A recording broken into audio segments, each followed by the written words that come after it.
Good afternoon, Madam Chair and members of the committee. Excuse me, I've got allergies. Joyce Hayhoe with California Correctional Healthcare Services. We are requesting $35.8 million in fiscal year 2016-17, $29.9 million in 2017-18, $14.9 million in 2018-19, and $5.8 million in 2019-2020 and ongoing to complete the integration of our comprehensive electronic medical record that we are currently in the process of deploying throughout our entire state prison system.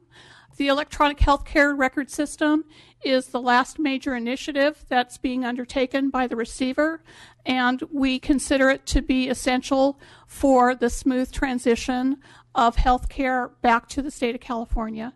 And we're here to answer any questions you have. Finance. Clint Kellum, Department of Finance. Nothing further to add at this point. LAO. Thank you, Madam Chair. Jonathan Peterson with the Legislative Analyst's Office. We did want to raise some issues for the legislature to consider regarding changes to the project as it decides whether to approve the proposal. First, the proposed general fund increases do not reflect the overall change to the cost of the project. When originally proposed in 2013, the estimated total cost was $182 million. As a result of the changes in the May 2016 proposal, the overall project cost is now estimated at about $386 million, which is an increase of about $204 million compared to the original project cost.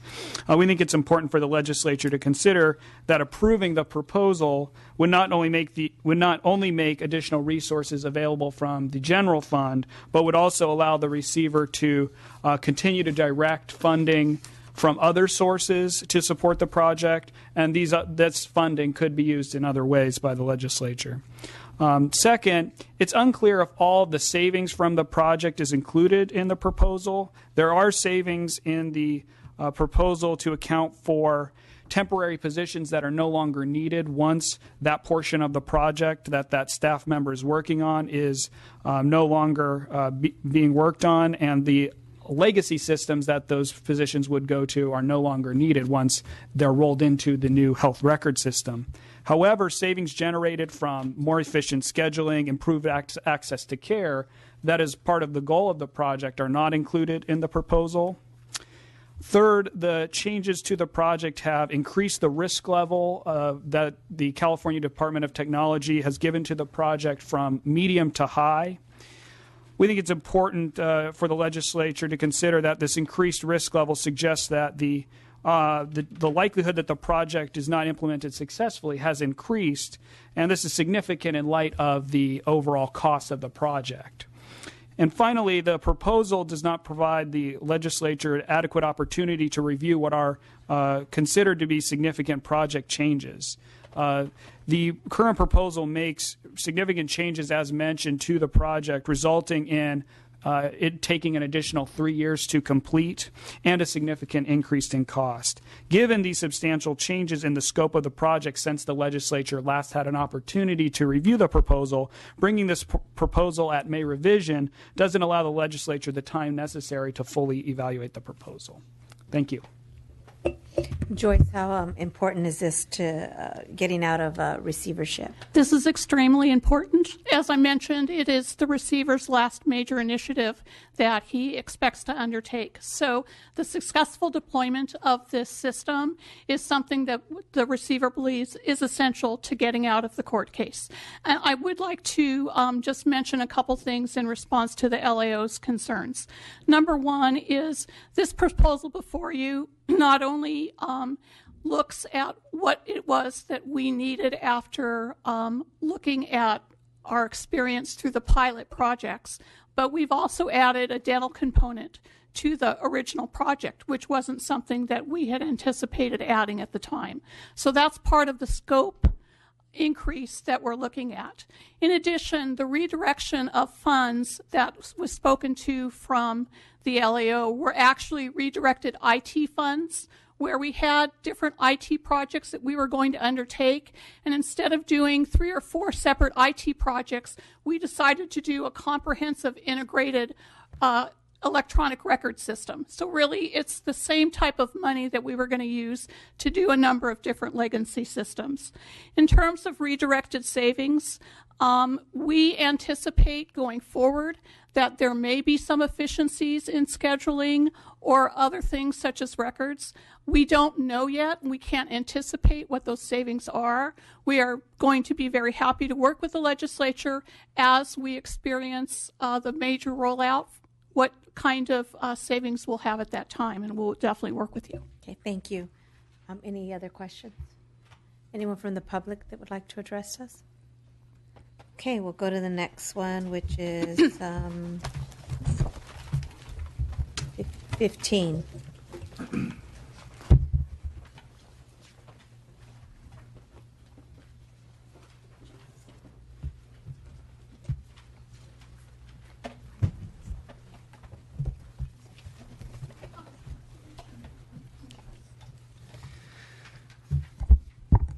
Jason Lopez, CDCR. Okay, with this next proposal, the department proposes a reduction of $21.5 million in 265 positions starting in budget year and ongoing. The remaining resources will allow the department to produce approximately 2,100 correctional officers per year by way of an average class size of 229 cadets starting every 6 weeks. The proposed schedule will allow the department to maintain a CO vacancy rate of approximately 5%, which allows the recruitment process to function properly. The proposal also includes almost $3.7 million in 2-year limited term funding to support 2 40 trainee academies per year for both our Division of Juvenile Justice and Division of Adult Parole Operations. I'm joined by Stacy Lopez, who is our Associate Director of the Peace Officer Selection and Employee Development, and we'd be happy to answer any questions you might have. We'll see if there's any questions. At this point, we'll go to Finance. Keocha, Department of Finance, nothing further to add.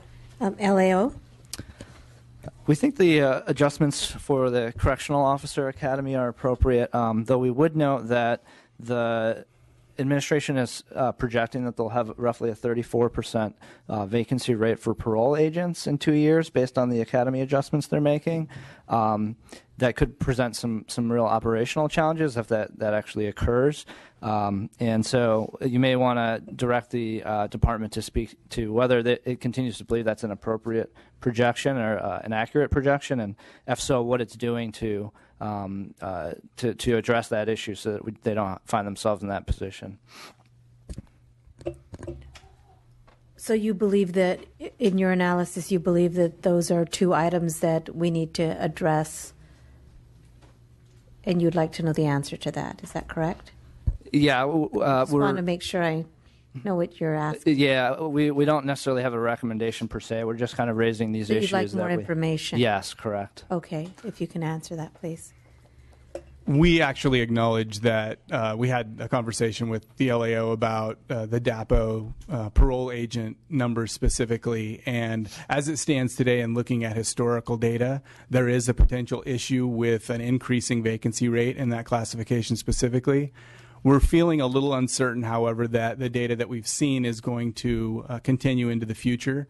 So because of that uncertainty, while we're exploring options for increasing the number of agents we can produce with existing resources, we think it's a little early for us to say exactly how many we're going to need in the coming year. Thank you. Any questions? Assemblymember Rodriguez.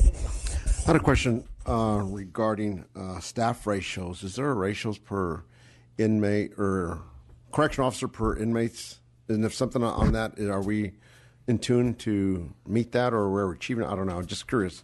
We're talking about the positions and whatnot, so I just want to know if there is a ratio that's out there, then where are we at with that ratio? For the correctional officer specifically, we actually adopted standardized staffing in lieu of what was previously a ratio that existed for that classification. However, for the parole agents, there is an established ratio, and that's the vacancy rate that Mr. Edwards was referencing earlier. Okay, thank you. That was informational as well. Any public comments on this? Oh yes, no public comments. Okay, if you can go to item 16. that With right? the post-training augmentation proposal, the department requests around $4 million in 13 positions to support our efforts to enhance leadership training for all CDCR staff, evaluate the department's current workforce, and implement a department-wide succession management plan. With these resources, the department proposes to address a backlog of more than 7,000 staff currently in need of mandated training.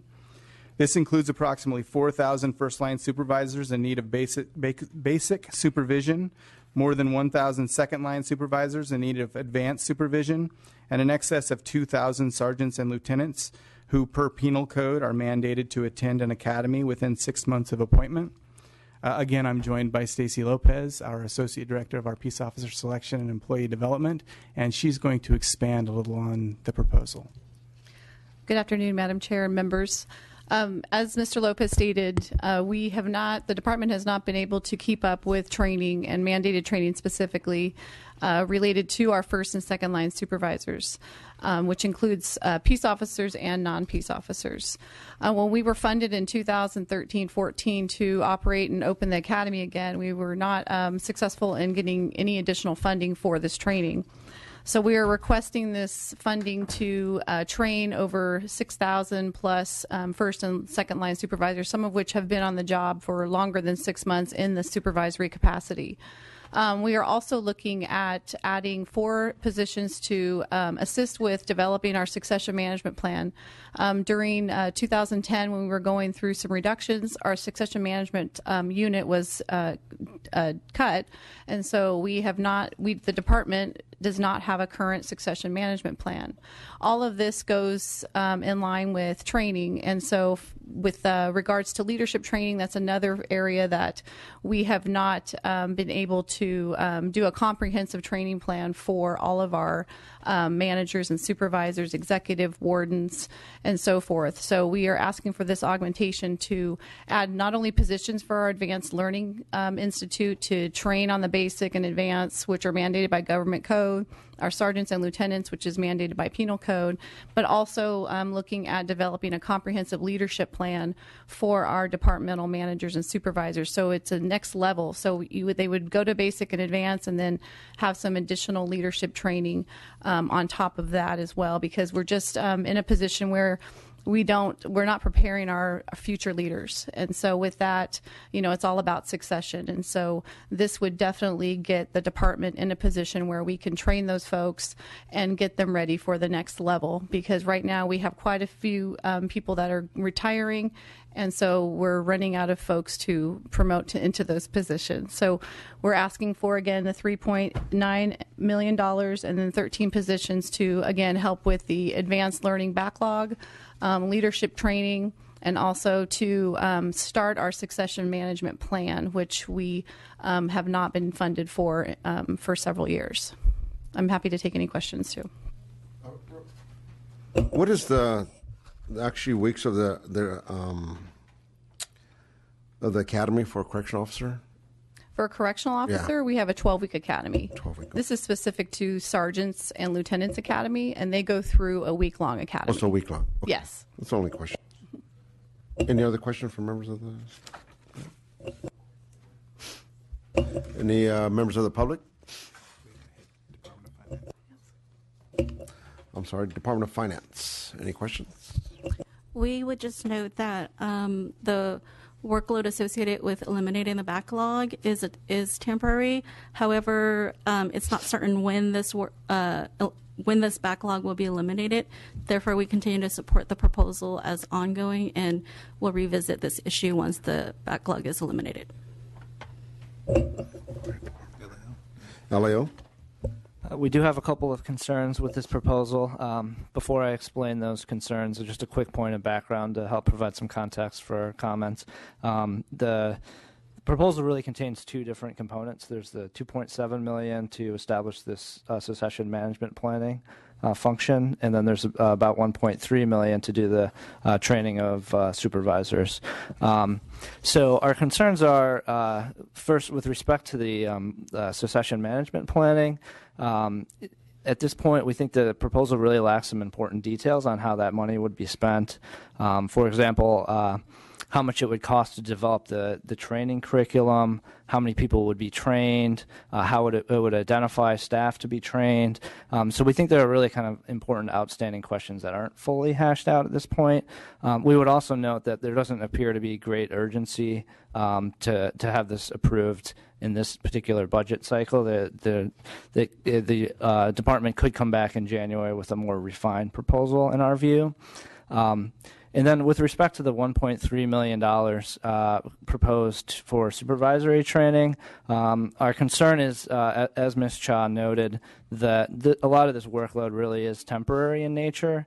And while we understand that the administration plans to come back and revisit this, we think it probably makes more sense for the legislature to approve these positions just on a 2-year limited term basis, and that really kind of forces the department to come back in 2 years and really justify the need for ongoing funding. So I'd like to comment and clarify some things based on the LAO response. The $2.7 million that we're requesting is for contracted funds to contract with Sac State, Chico State. We've been doing research over the last several months on this, hoping that we would be successful through this process. So we do have a plan that's prepared in case, this does happen. So we just need to be able to share that with all of you to understand that. So it's not for the succession management piece. The 2.7 again we would contract with an outside entity to help us with the leadership training. For succession management, we're asking for 4 positions to start the work of preparing the plan because we haven't had the resources for succession management since 2010. So I just wanted to clarify that what Mr. Edwards was stating to make sure so we're all on the same page. And so we would be happy to share what our plan is going to be for the leadership program. But again, it's still, we're in a position, again, all is contingent on how we do this week.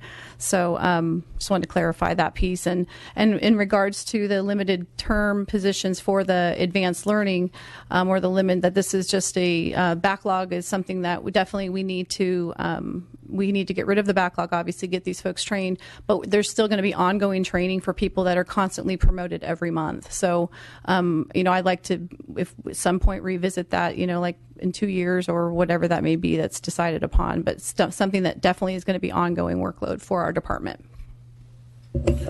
So I just have one question. Is there a time frame when we're looking at getting this implemented or it's still work in progress? For the leadership piece or the succession management? For both of them. The leadership training, we were hoping to roll something out, again, contingent on what happens by January of 2017. The succession management plan, that's going to take a little bit more time because of the size of our department, obviously. So as far as developing the plan, we were looking at having a plan developed by also 2017. And then there's the implementation piece, rolling it out to the entire department.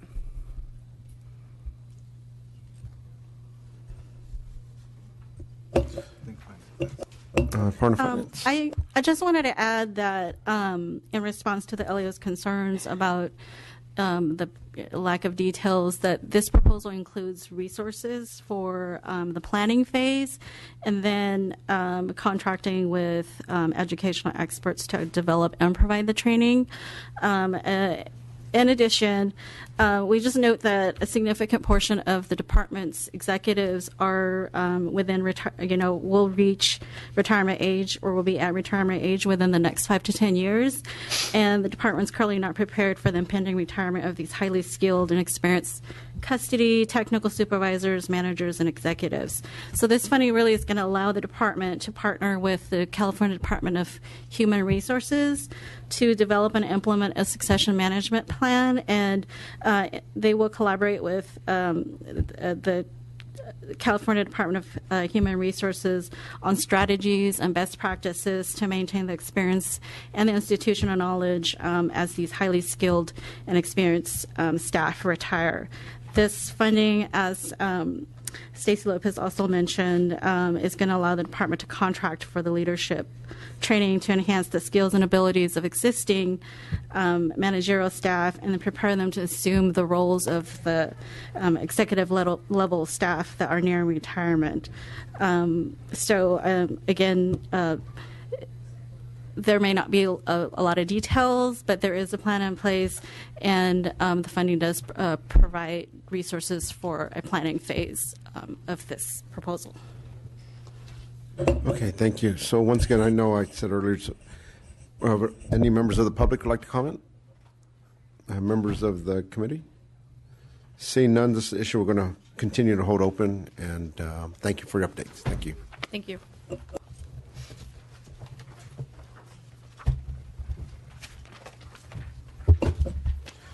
We're on discussion issue 17, the rehabilitative programs expansion.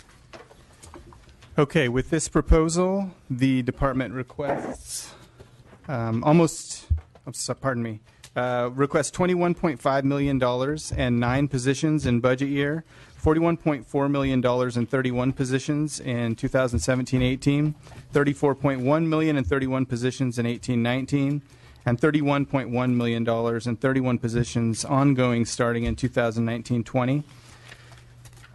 There are 8 major components to the expansion, the funding for which resides for 7 of those in CDCR's base. This includes $3.7 million related to Internet protocol, television integration, maintenance, and operations support, $2.2 million to expand our cognitive behavioral therapy programs, currently offered at 13 reentry hubs. This would expand it to all institutions. $3.7 million to add 950 substance use disorder treatment slots at our reentry institutions. $2.3 million to add 12 career technical education programs statewide where inmate need and available space exist. $4 million to expand the arts and corrections program, currently offered at 19 institutions. This would expand it to all. $3.1 million to continue the Innovative Programming Grants Project, which provides one-time funding to allow nonprofit programs that have demonstrated success to expand to those underserved institutions, and $2.5 million in custody overtime to address space constraints commonly encountered during our second watch programs. I'm joined by Mr. Jay Verbal, who is our newly appointed director of the Division of Rehabilitative Programs, and we'd be happy to answer any questions you might have.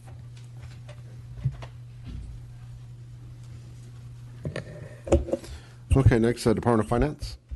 Lizzie Perrin, Department of Finance. I may have some comments to add after the LAO's comments, but nothing at this time. LAO. Thank you, Mr. Chair. We provided a handout which the sergeant should have passed out in front of you just to help provide additional context on this proposal, given that there are quite a few different programs involved. On the first page of the handout, you'll see our overview of the different programs and the fiscal implications for the budget year and the next 2 years after that. Nearly all of the funding is in CDCR. We note that there's $3 million for an e-reader program for the California community colleges, which is coming out of the Proposition 98 funding. On the next page, we go over the programs in a little detail to provide some context on each individual program. That continues on page 3. We won't go over every program, but if you have questions about any program in particular, we're more than happy to provide some additional commentary. We did want to raise some concerns about the proposal and some of the specific programs that are included and provide our recommendations. First, some of the programs appear to be promising strategies for reducing recidivism. Research has shown that programs like substance use disorder treatment, career technical education, and cognitive behavioral therapy, if implemented according to best practices, can be effective at reducing recidivism. Because the governor's proposal includes portions that go towards increasing access to these programs, that portion could eventually reduce state costs and inmate recidivism. However, the effectiveness of the other programs, some of the other programs remain uncertain. Based on our review of existing research, for example, we find little evidence to suggest that the expansion going toward arts and corrections is going to be a cost-effective approach to reducing recidivism, like some of the programs we previously mentioned. Also, it's unclear how many of the programs previously funded in terms of the innovative programming grants, how many of those previously funded grants are still continuing to operate, and whether those programs are achieving the desired outcomes like reducing recidivism. So we wanted to provide some of the context on those programs. We also think there's a group, and this is on page 5, that there are some proposals that lack sufficient detail. For example, CDCR has not provided any analysis of which prisons lack sufficient programming space to deliver programs before Third Watch, or information on the amount or type of programming that will be delivered during Third Watch. This is the custody overtime that goes towards providing correctional officer staff to oversee rehabilitative efforts that would happen outside of the normal time when those programs are provided. It is also, in the case of the e-reader program I mentioned earlier, that how many students have e-reader content available for the courses being offered by the community colleges and state prisons, and whether the approach of using e-readers with this content is more effective than other methods of providing instructional materials like traditional textbooks. And on page 6, we provide our recommendations. The first recommendation is to approve the programs that appear effective. Specifically, this would include the cognitive behavioral therapy, the career technical education, and the substance use disorder treatment. To the extent that the legislature rejects some of the other proposals and is still interested in expanding rehabilitative programming, it could use some of the funds freed up from those portions of the project to fund further expansions of these sorts of programs that have been demonstrated to be cost effective at reducing recidivism. Second, we recommend rejecting the proposals with unclear effectiveness. This would include the arts and corrections, the innovative programming grants, and the television protocol to deliver channel rehabilitative programming over TVs throughout the prison system. If CDCR were to pursue such proposals in the future, it should first evaluate each of these programs so that the legislature has a better sense of how effective they're going to be delivered in the future. Third, we recommend rejecting the CTE Media Evolution May revision proposal. There was a April finance letter that provided wireless internet access to certain CTE disciplines where the certification exam is only offered online. This includes things like the automotive repair disciplines. And so while we recommended approving those programs that have a critical need for the certification, the May revision proposal includes disciplines that do not have an immediate need for online-only certification exams. So we're recommending the smaller scale implementation for the programs with an immediate need and rejecting the addition of services for the other programs. Once the smaller scale implementation is rolled out, the department can request the additional resources for other programs as it becomes necessary. And finally, we recommend rejecting the proposals that lack sufficient detail. This would include rejecting funding for the Third Watch custody overtime and the e-reader program due to the lack of the detail, such as the amount and type of programming that would be offered during Third Watch, so that we know what kinds of programs the correctional officers would be overseeing to determine whether this is an effective way of delivering rehabilitative services. And we're more than happy to answer any questions. Thank you. So even on that note, I guess before the department, is there any data regarding those issues? One on that? Yeah, so if which program specifically were you referring to? Talking about the Third Reader and the Third Watch, those programs you were just talking about here at the end. Okay, so the e-readers, simply put, there are currently 7,500 tablets, e-reader tablets that are available to inmates that are used for college programs. That it makes available textbooks for them to be able to read to complete their courses. So we have the 7,500 tablets, and the content that's on those tablets expires after a certain period of time. There's currently not any ongoing funding that supports that content. And so this funding would support that on an ongoing basis and would allow them to support the tablets that have already been purchased and are already being utilized by inmates, and continue to have the textbooks available to them. And I'll let the department respond to the Third Watch question. I believe that the department, along with the colleges, are going to a technology-based system. Textbooks will always be around, books will always be around, but as we move forward, we need to have the technology in place to go forward and offer more courses that are out there to the offenders. With the third watch, to the same thing is that as we move forward with the institutions and we program more, we have healthcare that has a very large role, in the institutions. We have our mental health component. So we get squeezed for space like anybody else would. And so the department has to be creative in where you program. Programming is one of the largest aspects to go forward and to reduce recidivism, and sometimes that's not always easily calculated or having an outcome, except for the offenders to be able to share a space and to come up with a productive outcome. With that being said, for Third Watch, we start moving into those areas that generally were not staffed.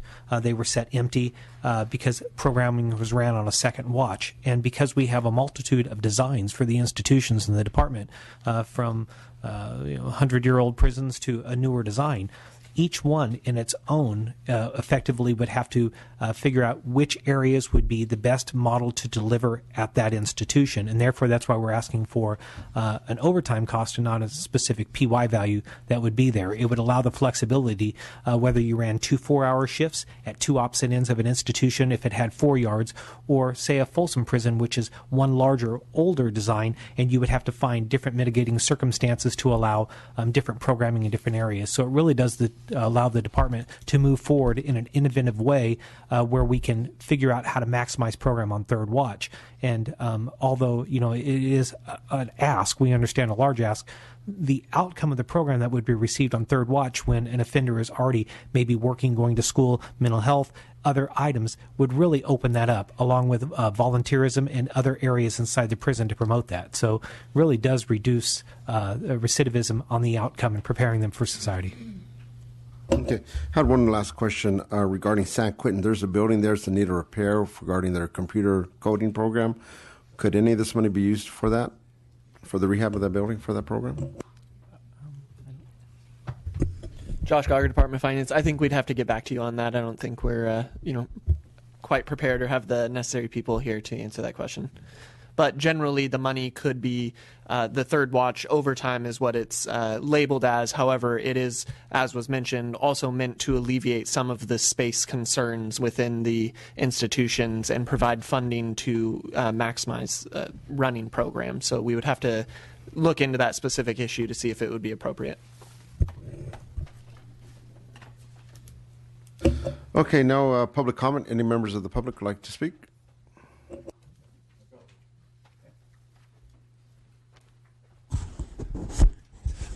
Good afternoon, Craig Brown for CCPOA.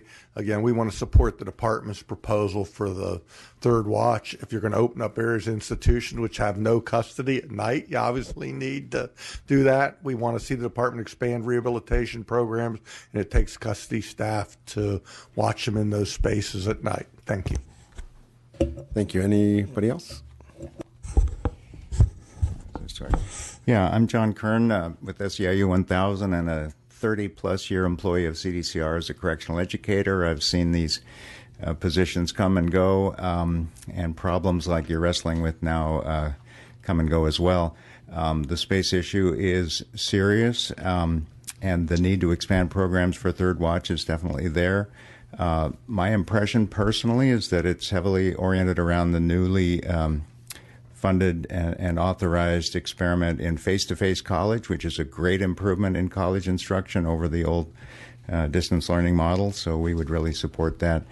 In regards, I would support leaving the item open. I assume that you're probably going forward that way.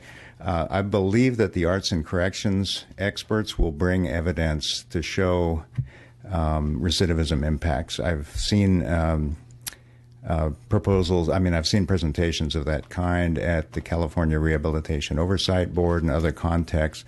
So as this gets worked out and you get closer to adopting your budget, you may want to honor the department's request on that. And we would certainly support that. As a former correctional educator, I've seen the kind of magic and the amount of learning that goes on in an arts and corrections program properly supervised.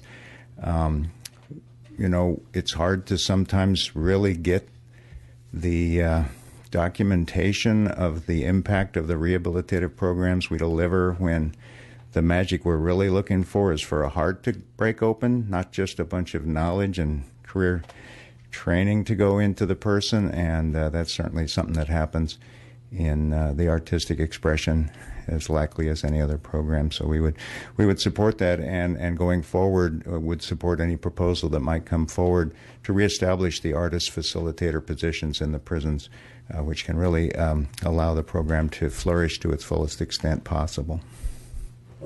Thank you. Any others, members of the public? Seeing none, questions, members? Okay, this is something else. We're going to go ahead and hold this issue open until next time. Thank you very much for your presentation.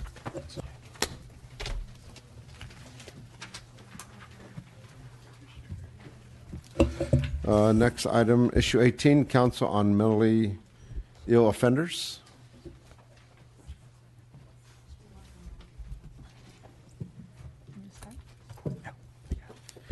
Okay. Corrections. For issue number 18, we request $233,000 in mental health service funds and 2 positions starting in budget year to support our Council on Mentally Ill Offenders efforts to prevent incarceration of individuals with mental illness and reduce recidivism among those with a history of offending. This includes 1 AGPA position who, among other duties, will be charged with expanding communication efforts with key law enforcement and behavioral health partners on implementing best practices and providing services to criminally involved persons with mental illness, and 1 research specialist who will work with CDCR, the Department of Justice, Department of Healthcare Services, to assess whether services being provided are effectively preventing recidivism among those at risk of incarceration, homelessness, and hospitalization. Toward this end, this individual will work closely with DHCS's Information Management Division, which will house the recidivism data provided by the Department of Justice. I'm joined by Stephanie Welch, who is our Executive Officer over the Council on Mentally Ill Offenders, and she's going to tell you just a little bit more about the organization and the proposal. Okay, thank you. Go ahead. Good afternoon. I am Stephanie Welch. I'm the Executive Officer of COMEO, the Council on Mentally Ill Offenders. We are an 11-member council that's housed within CDCR and chaired by the Secretary of CDCR. Our 10 other members represent a balance of expertise from the behavioral health field and from the criminal justice field. So judges, public defenders, as well as providers of behavioral health services and administrators of county services. It's a unique council in that but we bring those 2 expert positions together so that they can try to prevent people from mental illness from initial incarceration as well as from recidivism. So these are typically high-risk individuals who have more serious mental health issues, but they're also juveniles as well as adults. And while in the past we've focused primarily on strategies around diversion and strategies for enhanced training, with this additional funding, we want to do more to support the community integration of our offenders who have mental illness who are returning to the community. People with mental illness, as you know, have the highest rate of recidivism, both back to our jails as well as our prisons. And so what we would like to do is work with the Department of Healthcare Services to look at how our offenders, once returning to the community, are utilizing their newly expanded Medi-Cal benefit. We have an incredible opportunity with the ACA to be able to provide mental health and substance use services to this particular population, but we need to better understand what their utilization trends are. And so within a partnership of looking at our data that we have within CDCR, the DOJ, as well as DHCS, we can create trends reports, even look at it by county so that we can better understand if our folks going home are utilizing that benefit to treat their mental health and substance use needs. And I think that we'll be able to really contribute in a way that hasn't been done before. So I thank you for this opportunity, and I'm happy to take any questions. Thank you. Department of Finance. Nothing further to add. LAO. We don't raise concerns with the governor's proposal. Any public comment, members of the public? Seeing none, bring it up here. I think we're good with that. So we're going to go ahead also and continue to hold this issue open. Thank you very much.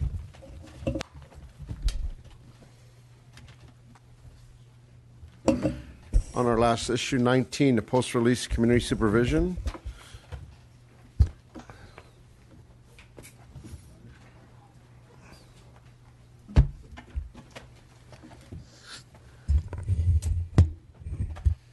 And we'll go ahead with Department of Corrections. Josh Gauger, Department of Finance. I think I'll just take the lead on introducing this issue, if you don't mind. The May revision includes an increase of $4.2 million for the temporary increase of offenders on post-release community supervision, which is done by felony probation or done by probation departments. The governor's budget included a total of $15.5 million. That was broken up into three different components tied to the February 10, 2014 court order to implement certain population reduction measures. The governor's budget included $3.4 million for the increase from 20% to 33 1/3 for certain second strikers, and $10 million for a new parole determination process for certain second strikers, and also $1.8 million for the increase in credit earning to 2-for-1 credits for minimum custody inmates that were previously earning day-for-day credits. The original projection for the impact on county probation departments for the 2-for-1 credit earning specifically was 177 average daily population. In reevaluating this, we found that this was significantly underprojected. The 177 was a projection for the multi-year impact between 2016-17 and 2017-18. Upon further evaluation, these projections are understated by about 400 in 2016-17 and another 440 in 2017-18. So this is really just a truing up of what the original projections were. LAO? We have not raised any concerns with this proposal. With that, any members of the public like to comment on this? Good afternoon, Mr. Chair and members. Danielle Sanchez on behalf of the Chief Probation Officers of California. I'm here in support of the governor's proposal. As previously stated by Department of Finance, this really is a revision of the January projections now that the more recent May revision numbers have come out. This is really important funding that is mitigation funding for probation departments in doing the work that we do both on supervision, treatment, and programming for these offenders. And so we respectfully request your support moving forward. Thank you. Thank you. Anyone else? Seeing none up here, members? No. So with that, we're going to also go ahead and continue to hold this issue open. Thank you very much for your input. With that, this meeting is adjourned.